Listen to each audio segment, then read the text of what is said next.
Technical पाठशाला में आप सभी का स्वागत है। आज की इस वीडियो में हम दीक्षा ऐप पर चल रहे निष्ठा FLN 30 के मॉड्यूल 8 सीखने का आकलन के मूल्यांकन प्रश्नोत्तरी को हल करेंगे।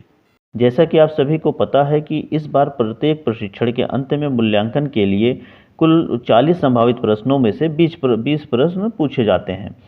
सर्टिफिकेट प्राप्त करने के लिए 20 में से कम 14 प्रश्नों का जवाब सही होना चाहिए। इसके लिए आपको 3 चांस मिलते हैं, किंतु प्रत्येक चांस में कुछ प्रश्न बदल दिए जाते हैं। इसीलिए हम आपके लिए 40 संभावित प्रश्नों के हल को 20-20 प्रश्नों के 2 वीडियो पार्ट 1 और पार्ट 2 भाग में लेकर आए हैं।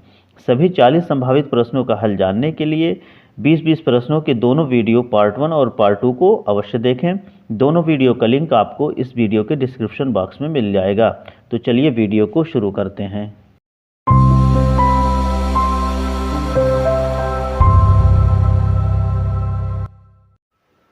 पहला प्रश्न है, आकलन नियोजित, व्यवस्थित और संरचित होता है और का अभिन्न अंग होता है। इसका सही जवाब है पाठ्यचर्या, पाठ्यक्रम। अब अगले प्रश्न पर चलते हैं।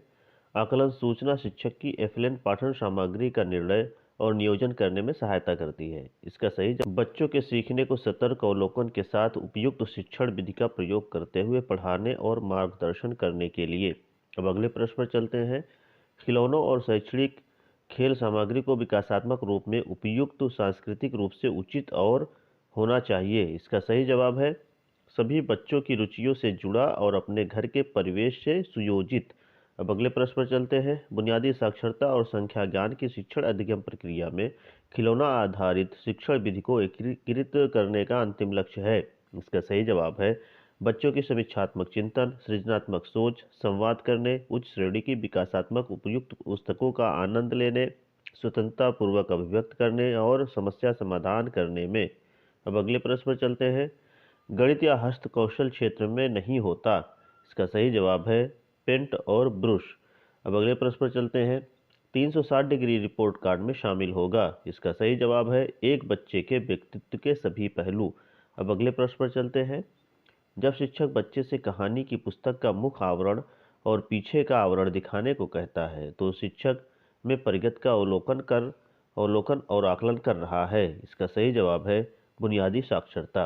अब अगले प्रश्न पर चलते हैं। बुनियादी साक्षरता और संख्या ज्ञान के लिए आकलन सुनिश्चित करने में सहायता करता है। इसका सही जवाब है सीखने की अयोग्यताओं और संभाव्य योग्यताओं की प्रारंभिक पहचान।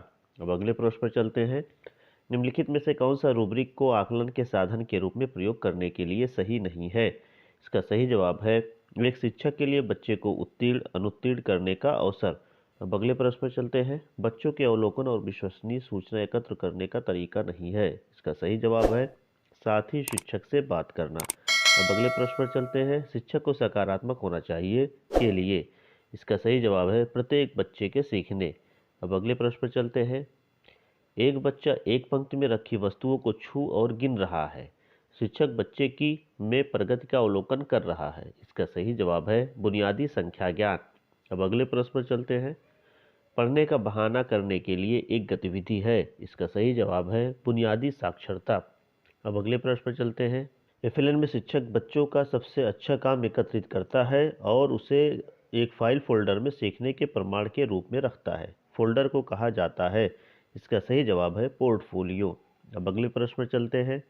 हम बुनियादी अवस्था में बच्चों को FLN सीखने के लिए निम्न द्वारा प्रोत्साहित करते हैं। इसका सही जवाब है खेल आधारित, गतिविधि आधारित, ठोस अनुभवों और खिलौने खेल। अब अगले प्रश्न पर चलते हैं। किए हुए आकलन को अभिभावकों को संप्रेषित किया जाना आवश्यक है। इसका सही जवाब है उपयुक्त पूर्व निर्धारित अंतराल पर। अब अगले प्रश्न पर चलते हैं। शिक्षण अधिगम युक्तियों में हास्य और मजा शामिल करने से सीखना बन जाता है। इसका सही जवाब है सरल और बेहतर समझ के साथ प्रेरणादायक। अब अगले प्रश्न पर चलते हैं।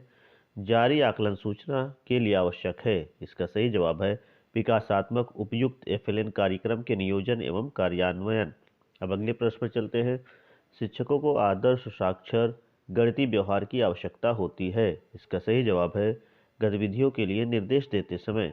अब अगले प्रश्न पर चलते हैं।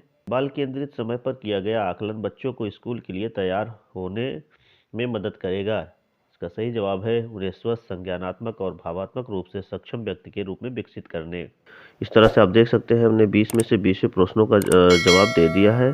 अब इसे हम सबमिट करके अपना स्कोर चेक करेंगे। आप देख सकते हैं आपको 20 में से 20 नंबर मिल चुके हैं। वीडियो को अंत तक देखने के लिए आप सभी का बहुत बहुत धन्यवाद। अगर वीडियो पसंद आया हो तो लाइक और शेयर जरूर करें और हमारे चैनल को सब्सक्राइब करना ना भूलें। जल्द ही हम हाजिर होंगे एक नए वीडियो के साथ। तब तक के लिए धन्यवाद।